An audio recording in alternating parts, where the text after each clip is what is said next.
Yeah, he asked, so the question is, are the issues of legitimacy and identity also one of the key issues?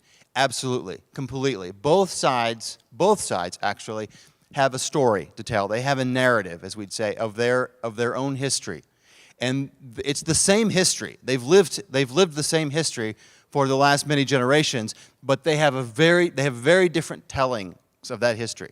And what I always say is that when you want to be a peacemaker, when you want to find a way to engage this, you have to be willing to enter in, and you have to be willing to listen to people on both sides and to listen to their stories. And what you're going to hear are stories that don't reconcile. You're going to hear two national narratives, two different versions of the same history that don't reconcile. And it's actually not your job to come in and bring reconciliation to that which won't reconcile.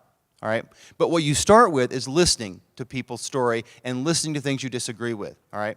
And that's really the first step. And in that, what you'll hear are two very different versions of history, two very different versions of identity, and two people who actually seek legitimacy from the other, who want the other to affirm that we're here, that we have a legitimate reason to be here, and that we exist, and that we need to be recognized.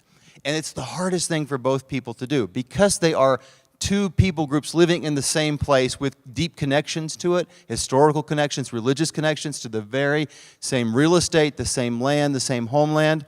It's really hard for them to say that the other side has a legitimate reason to be here, all right? Because so much of the conflict is about the fact that saying the other has no legitimacy here as a people or as a national group.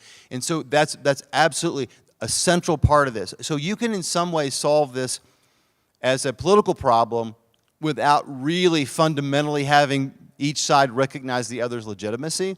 But if you really want to solve it for a longer term, you have to have some ability for each side to respect the other's own connections and their own legitimacy in the land.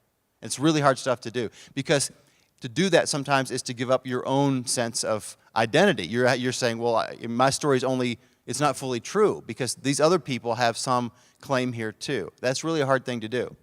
It kind of opens up a door that people are afraid to open.